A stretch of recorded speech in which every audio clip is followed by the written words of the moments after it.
Hello, magandang hapon pong muli sa ating lahat. Ngayon po ay isa namang pamamaraan upang mag-init o lalo kang pakamamahalin ng inyong mahal.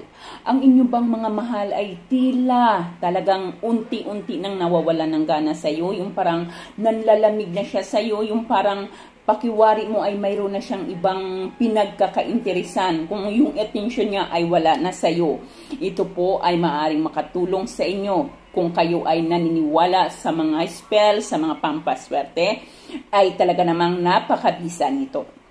Ngunit kung kayo ay hindi naniniwala sa mga ganito, ay wag po ninyo itong gawin at wag na po kayong manood. Maghanap na lamang kayo ng video na gustong-gusto ninyong panoorin. Ngunit kung kayo po ay naniniwala sa mga ganito, halika na at samahan niyo po ako. So ngayon po may kailangan lamang po natin dito para muling mag-init or hindi ka na niya i-ignorin, hindi ka niya i-ignorin, mas mamahalin ka niya. So kailangan po natin dito ay gatas. So ayan gatas, so pwede po tayong gumamit ng kahit anumang uri ng gatas maliban lang po doon sa condense. So hindi po pwede. So pwede tayong gumamit ng gatas ng kalabar o kaya naman ay gatas ng baka or fresh milk. So maaari tayong gumamit. Mari tayong kailangan natin ng papel, kailangan natin ng cinnamon powder, at kailangan natin ng asukal. So gatas, cinnamon powder, asukal, papel, at ballpen. Sa ballpen po guys, ang kailangan pong gamitin dito ay kulay pula. Ma'am, wala pong pula, pwede bang itim? Hindi po. Kung nais ninyo na talagang magkaroon ng katuturan ng inyong ginagawa, sundin po ang nasabi. So, kailangan natin dito ng pulang ballpen. So, ako po ay gagamit ako ng itim na ballpen, ngunit pulang ballpen po ang dapat ninyong gamitin. Tandaan po, pulang ballpen. So, ngayon, ang unang-una natin gawin ay kuhanin natin ang papel. Plain white pong papel ang kailangan, plain white. Sa papel ay isulat mo ang kanyang pangalan, kumplitong pangalan. So, halimbawa siya si Robert Dornan. Robert J. Dornan. So, ayan. Sulat mo ng 3 beses. Robert J. Dornan. J. Dornan. Robert J. Dornan. J. Dornan. So, ayan guys. Sulat natin ito ng 3 beses.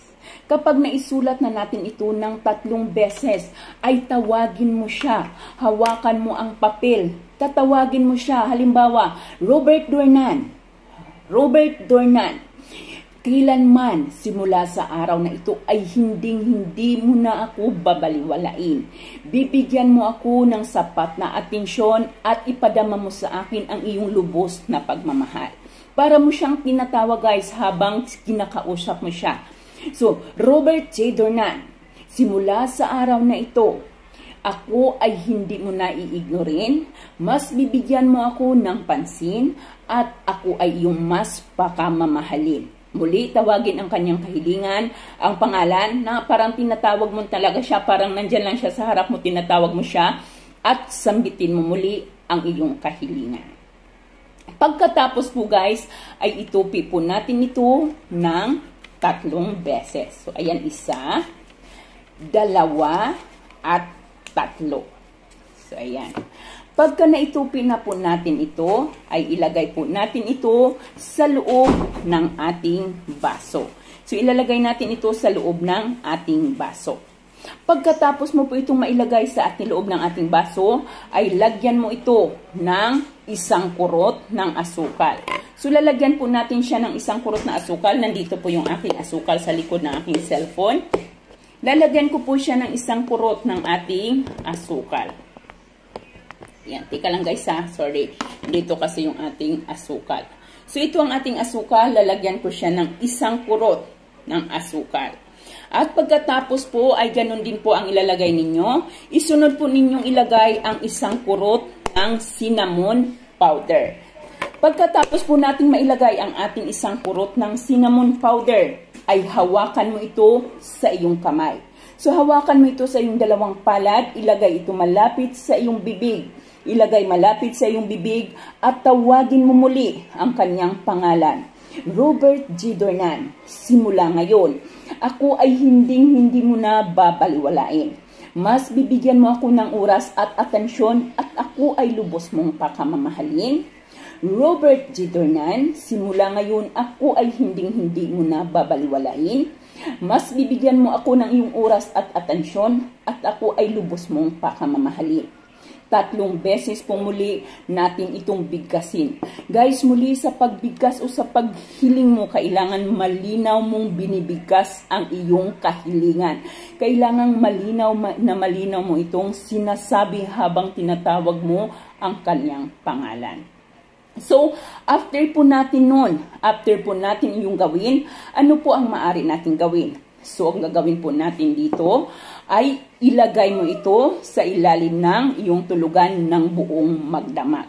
Sa pagka-after po ng buong magdamag, kinaumagahan ay kuhanin mo ito, muli mong hawakan, muli mong tawagin ang kanyang pangalan ng 3 beses at isunod mo ang iyong kahilingan.